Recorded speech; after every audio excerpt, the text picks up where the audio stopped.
Hey everybody, this is Juan Martinez of the ezyville Network, and what we've got here today is a special pair of sneakers from Babe because it's kind of like a full circle deal with me. The first time I actually worked with the retailer was on a special collaboration with Allen Iverson, Reebok, on the iconic questions, and years later, we've got the version 2.0 of it to unbox today. So let's go check it out right now.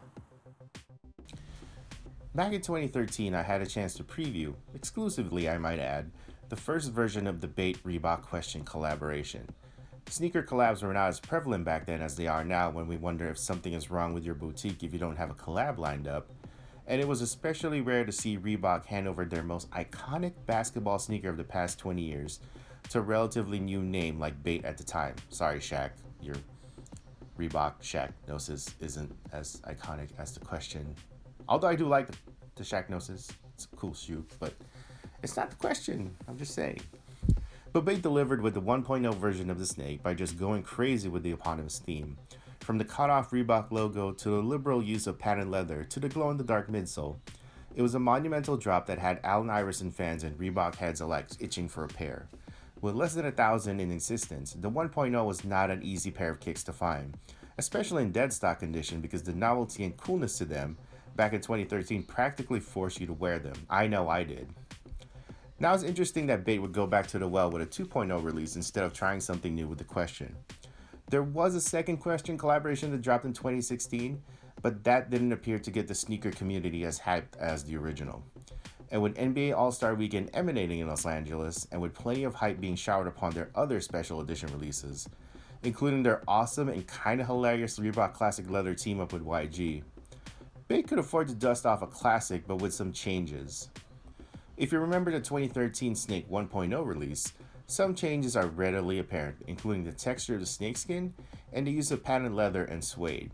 From afar, they are similar in shape and build, but upon closer inspection, you'll notice that the patent leather now wraps around the shoe instead of just in the toe box and cut off Reebok logo, and that the glow-in-the-dark midsole is no longer present on the 2.0, which is a mild bummer until you remember the number of times you actually care about glow-in-the-dark sneakers.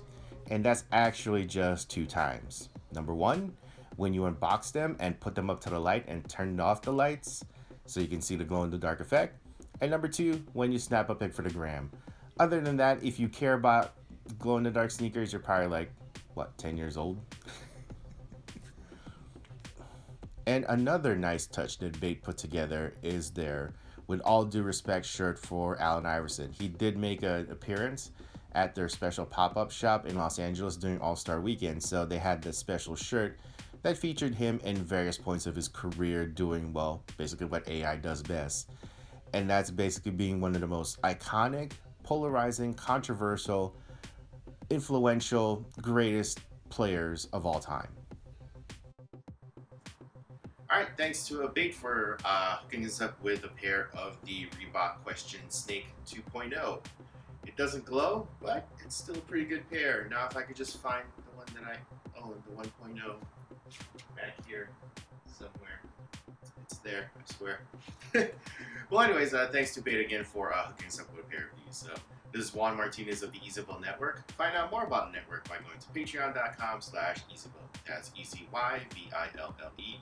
Subscribe to that. It's how we keep things going. It's how we keep these videos ad-free. It's how we keep the podcast ad-free. So check that out as well.